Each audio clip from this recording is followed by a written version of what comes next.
Iran અને Israel વચ્ચે વધતા તણાવની સીધી અસર હવે તહેરાનમાં વસતા ભારતીયો પર જોવા મળી રહી છે। તહેરાન શહેરમાં જોખમની ગંભીરતાને જોતા ભારત સરકાર અને તહેરાન સ્થિત ભારતીય દૂતાવાસે મોટું ઓપરેશન હાથ ધર્યું છે। ભારતીય દૂતાવાસે તહેરાનમાં રહેતા મોટા ભાગના ભારતીય વિદ્યાર્થીઓને તાત્કાલિક અસરથી તહેરાનની બહાર સુરક્ષિત સ્થળોએ ખસેડ્યા છે। દૂતાવાસ દ્વારા આ વિદ્યાર્થીઓ માટે પરિવહન, ભોજન અને રહેવાની તમામ પાયાની સુવિધાઓ સુનિશ્ચિત કરવામાં આવી છે।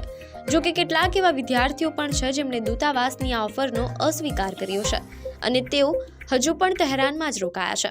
તહેરાન અને ઈરાનના અન્ય ભાગોમાં રહેતા ભારતીય નાગરિકો માટે દૂતાવાસે નવી એડવાઇઝરી જાહેર કરી છે, જેમાં સૂચના આપવામાં આવી છે કે નાગરિકો જ્યાં છે ત્યાં જ રહે, બને ત્યાં સુધી ઘરની અંદર રહે અને ખાસ કરીને બારીઓથી દૂર રહે। આ ઉપરાંત કોઈ પણ પ્રકારના વિરોધ પ્રદર્શનો કે પ્રદર્શનકારીઓથી દૂર રહેવા અને સાવચેતી રાખવા પણ જણાવવામાં આવ્યું છે। કોઈ પણ ઇમરજન્સીની સ્થિતિમાં મદદ મેળવવા માટે ભારતીય દૂતાવાસે ખાસ મોબાઈલ હેલ્પલાઇન નંબરો પણ જાહેર કર્યા છે। મુશ્કેલીમાં મુકાયેલા ભારતીય નાગરિકો દૂતાવાસના સંપર્કમાં રહી શકે તે માટે ઈમેલ સુવિધા પણ ઉપલબ્ધ કરવામાં આવી છે।